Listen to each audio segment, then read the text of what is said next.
insurance guys talk to you for advice at that time when the big crisis in Bear Stearns? No, but see, again, unbeknownst to most people, and it's easy to blame people for the financial crisis, like you'd blame someone for giving your father the drink before he had his heart attack.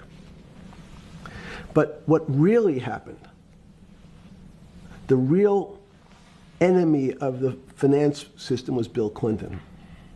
And if you ask me what and who caused the financial crisis, I would tell you it was Bill Clinton. Because of what Bob Rubin and he did to deregulate the financial system? No. Because as the last time we had our 60-minute interview, you talked to me about home ownership.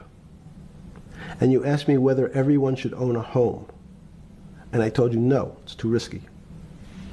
So the financial collapse of 2008 is because of hardworking African Americans, Hispanics, and whites who wanted to have a ownership stake in the society that all rests on their shoulders.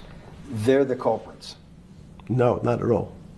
Okay, then I didn't say they were the culprits. I was pretty clear it was Bill Clinton. Okay. And why was it Bill Clinton? Because Bill Clinton wanted to get votes from those people. And he sold them the idea that instead of renting in a house, and historically the values of houses have gone up, and he said, you guys in these local communities who haven't been able to afford a house before, I'm going to show you a way. I'm going to give you a way because I'm sure I'll get your vote that you can own a house because I want your vote. So what we're going to do is I'm going to let you buy a house, Mr. Bannon, when you really, you're right on the border, maybe, or not even on the border. Your credit is not good. Okay, let's be honest. And it's not my fault, it's not Bill Clinton's fault, but if whatever happens, at the moment your credit score or whatever it is, your credit's not good. Now, normally, you come to me and want to borrow money, I'm a bank, and I say, I'm sorry, Mr. Bannon, I can't lend you money because your credit score is not up to where it needs to be. Hopefully, if you work harder and clean up some of your problems, it will be. But no, what I say to you is, I'm going to figure out a way to lend you, not give you. I'm going to lend you money anyway, though you don't have a good credit score. And don't worry, I'm going to get rid of the term that you don't have bad credit. Bad credit sounds pejorative. You don't want to be a person. Sounds judgmental. Yes, sounds judgmental. So what we're going to do is we're going to call your credit situation subprime. Oh, nobody knows what that means. Subprime. That means prime is good credit. Subprime is not good credit, less than good credit. So we'll call it something that people really won't follow, and we'll tell you what. We're going to have people lend you money, though you are a subprime borrower, and I will figure out some government agencies to guarantee your loan, though I don't think you're a good risk.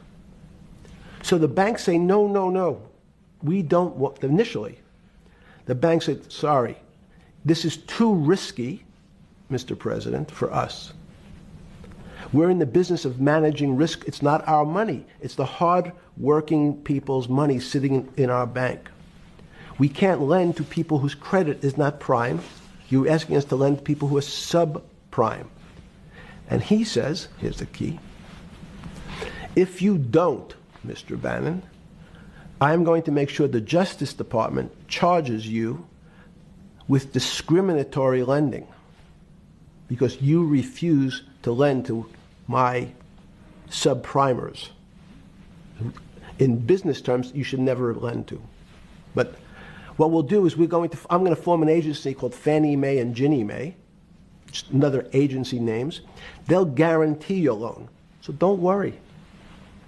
Don't worry. You don't have to pay it back anymore. Even though and maybe you don't even have to work as hard anymore.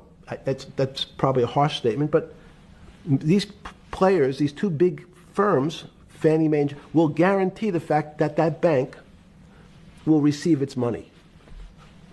Now, the bank says, wow, best deal in history. I refused to lend to Mr. Bannon, but now he has the big brother, his Uncle Sam. He went to his Uncle Sam, and Uncle Sam says, I'm guaranteeing it. The bank says, I want everybody. Give me as many people as you can give me, because Uncle Sam is the best credit in the world. Not only it's the United States government. We'll take it all. We'll take as much subprime as we can handle, because it's the best investment for the moment. It's a strange investment because it has politics that has inserted its way into the numbers. Politics doesn't belong in the markets, but now we're going to have, I want the votes, we'll make guarantees that you who can't get a house normally will be able to get a house from the bank. The bank says, this is the best deal in history. We will package 100, 300, 1,000 of you subprimers, and we'll sell it off to somebody else. And the whole system becomes mired in subprime mortgages. That's becomes the issue. What do you mean mired? There's just too much supply. It's a supply-demand problem. You get too much supply? No, it's a very good question. What does too much supply mean? Well, then you get to people, go back to your first question to me. Government leaders. Government leaders know if they're good, and they can do mathematics, they can balance their checkbooks. So certain people in Congress said, well, how do you value these subprime mortgages? The banks say, we've been valuing them the same way we've always valued them for the past 20 years. The accounting firms, there's something in this country called GAAP accounting, which is a standard type of accounting. And we account for them the same way we've always accounted for them. If we paid $1,000 for your mortgage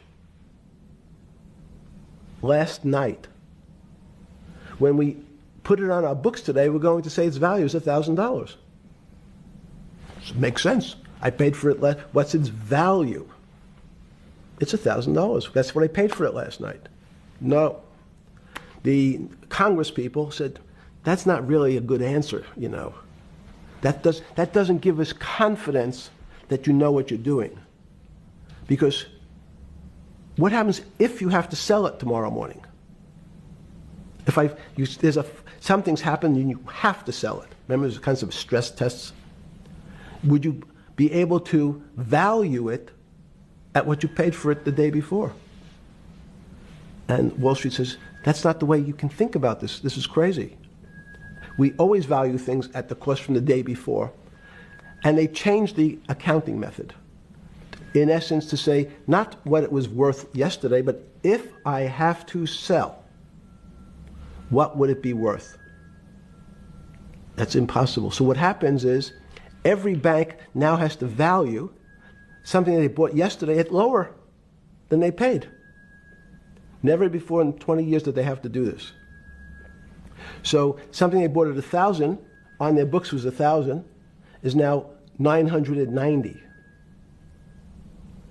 That starts to, you asked the question about what did I start to think about. Something's 1,000 and 990, this person now has to value it at 980.